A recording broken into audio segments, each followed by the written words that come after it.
ఆ వదినే మీ దిక్కు భూకంపం వచ్చిందా? ఆవు షెల్లె మీ దిక్కు భూకంపం వచ్చిందా? ఇగో ఇయాల ఎవలిద్దరు ఫోన్‌లల్ల మాట్లాడుకున్నా గిదే అడిగిండ్రనుకో రాదుర్రి. అగో అట్లా బుగులు పట్టిచ్చింది భూకంపం.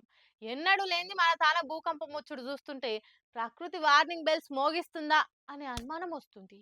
మనం ప్రకృతిని నాశనం పట్టిస్తే ప్రకృతి మనల్ని నాశనం పట్టిస్తుంది. ఇప్పుడు ఈ భూకంపం కూడా గదే వార్నింగ్ బెల్ మోగిచ్చిందా అన్న అనుమానం వస్తుంది చూస్తుంటే. లేకుంటేంది సెప్టెంబర్లా ములుగుకాడ లక్షల చెట్లు కూలిన జాగల్ని భూకంప కేంద్రం ఉందంటే ప్రకృతి మనందరికీ రెండో ప్రమాద హెచ్చరిక జారీ చేసిందా అని అనుమానం వస్తుంది. జనమంతా ఇదేంద్రో ఉన్నట్టుండి ఇల్లంతా గిట్లు ఊగుతుందని భయపడి బయట కూరుకొచ్చిండ్రు. ములుగు నుంచి మొదలు పెడితే హైదరాబాద్, ఏపీ, ఛత్తీస్గఢ్, మహారాష్ట్ర దాకా ఈ భూకంపం తాకిడి ఉన్నది. అంటే 5 నుంచి 15 సెకండ్ల దాకా భూమి కంపించింది. భూకంపాలు కొలిచే స్కేల్ మీద 5.3 స్థాయిల భూకంప తీవ్రత ఉన్నదని సైన్స్ వాళ్ళు చెప్పిండ్రు.